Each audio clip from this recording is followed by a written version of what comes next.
Olá! Hoje a gente vai mergulhar numa das ideias mais fascinantes de Carl Jung, a ânima. É um conceito que, sabe, nos ajuda a entender uma força bem poderosa e oculta na psique masculina. Então, para começar, vamos pensar juntos numa pergunta fundamental. Que força é essa, meio escondida, que acaba moldando os desejos, as ambições, o senso de identidade de um homem? A resposta que o Jung dá para isso, olha, pode surpreender. Certo.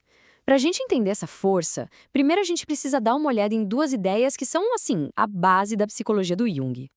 O primeiro deles é o arquétipo. Pensa assim, é como se fosse um software universal que já vem instalado na mente humana, sabe? Um modelo que ajuda a gente a processar experiências que todo mundo passa, tipo amor, heroísmo ou perda. E é aí que a gente chega na anima. Ela é basicamente o arquétipo específico do feminino que existe dentro da psique masculina. É quase como uma mulher interior, sabe? Que funciona como um contraponto para a identidade consciente do homem. Bom, e essa jornada da ânima, ela começa bem cedo, lá na infância. E logo de cara já enfrenta o seu primeiro grande desafio, que é essa transição da figura da mãe para o primeiro amor. E olha, aqui é super importante a gente fazer uma distinção, tá? Ânima não é a mesma coisa que o arquétipo da mãe. O amor materno, ele tá ligado ao cuidado, à proteção. Já o amor que vem da ânima, esse é sobre desejo, fascínio, conquista. Conforme o homem vai se desenvolvendo, acontece um passo que é essencial. A ânima precisa se descolar da figura da mãe. Isso é vital para que ele consiga formar relações saudáveis lá na frente. Mas e se essa separação não acontece direito, o que rola? A gente tem um exemplo clássico na cultura pop que ilustra isso perfeitamente. O Norman Bates, lá do filme Psicose. A ânima dele nunca se separou da mãe e o resultado foi uma vida de puro isolamento e medo. Certo. Então, uma vez que a ânima está mais estabelecida, ela começa a empurrar o homem para duas grandes buscas.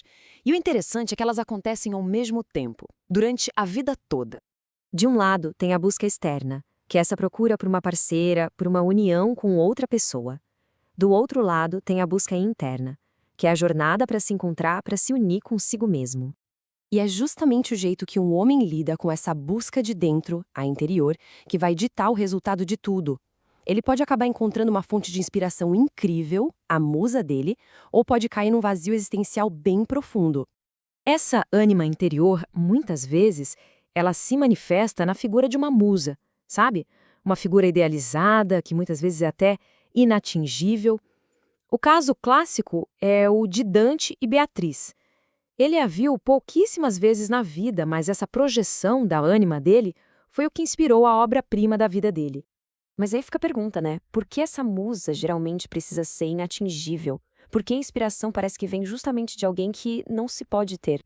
Bem, a resposta parece estar no seguinte: a dificuldade em alcançar essa musa é o que força o desenvolvimento.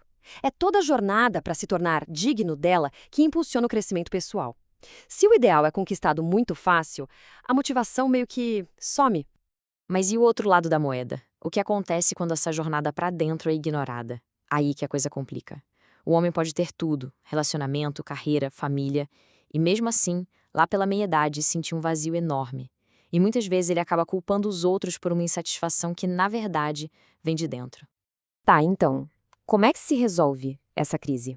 O mais interessante é o caminho que o Jung aponta para isso, algo que ele chamou de casamento interior. Afinal, como é que se preenche esse vazio? A resposta, segundo Jung, não está em trocar de parceira, não está em mudar de emprego, a resposta está em olhar para dentro. Esse caminho, ele tem basicamente 3 passos. Primeiro, tirar o foco do que está fora e voltar para dentro. Depois, encontrar uma vocação, não só um trabalho, mas algo que dê um sentido profundo para a vida. E, por fim, construir uma relação consciente com a própria ânima. E olha que interessante, essa ideia não é de hoje, não. Ela aparece em várias tradições antigas. Por exemplo, nas culturas xamânicas, eles falavam da esposa celestial, que era justamente essa guia espiritual interna, que não tem nada a ver com a parceira aqui da Terra. E o resultado? Quando essa união interior acontece, a vida ganha um significado muito mais profundo. Não é só o indivíduo que muda, é a percepção inteira do mundo que se transforma. O próprio Jung explica que a ânima é o que dá à vida uma qualidade mítica. É ela que transforma um simples trabalho numa vocação ou um relacionamento no sentido da vida. É ela que colore tudo.